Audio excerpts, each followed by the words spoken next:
গোপন সংবাদের ভিত্তিতে আজ 6 সেপ্টেম্বর 2025 তারিখ শনিবার মধ্যরাত 1টায় কোস্টগার্ড বেস মোংলা কর্তৃক সুন্দরবনের কুসুম নদী সংলগ্ন ছোট পদ্মাখাল এলাকায় একটি বিশেষ অভিযান পরিচালনা করা হয়।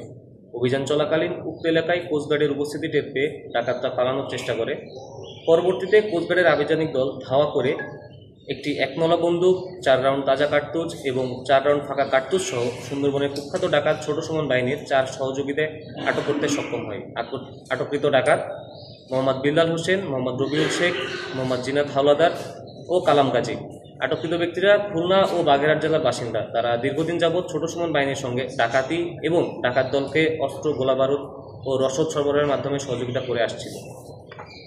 অপরদিকে রাত 2টায় কোস্টগার্ড স্টেশন কৈখালী কর্তৃক শ্যামনগর থানাধীন সরকারি মহসিন কলেজ সংলগ্ন এলাকায় একটি বিশেষ অভিযান পরিচালনা করে প্রায় 25,000 টাকা মূল্যের 50 পিস ইয়াবা ও নগদ 17,580 টাকা সহ একজন মাদক কারবারিকে আটক করতে সক্ষম হয়। এছাড়াও ভোর 5টায় কোস্টগার্ড স্টেশন রূপসা, নৌবাহিনী ও পুলিশের সমন্বয়ে খুলনার লবণচারা থানাধীন সুইচগেট সংলগ্ন এলাকায় একটি বিশেষ অভিযান পরিচালনা করে 4টি দেশীয় অস্ত্র ও 6,400 টাকা মূল্যের 200 গ্রাম গাঁজা সহ একজন কিশোর গ্যাংয়ের সদস্যকে আটক করতে সক্ষম হয়। জব্দকৃত আলামত ও আটককৃত ব্যক্তিদের বিরুদ্ধে পরবর্তী আইনানুগ ব্যবস্থা গ্রহণের কার্যক্রম প্রক্রিয়াধীন রয়েছে। দেশের উপকূলীয় এলাকা এবং সুন্দরবনকে মাদক ও দস্যুমুক্ত রাখতে বাংলাদেশ কোস্টগার্ড এ ধরনের অভিযান ভবিষ্যতে অব্যাহত রাখবে।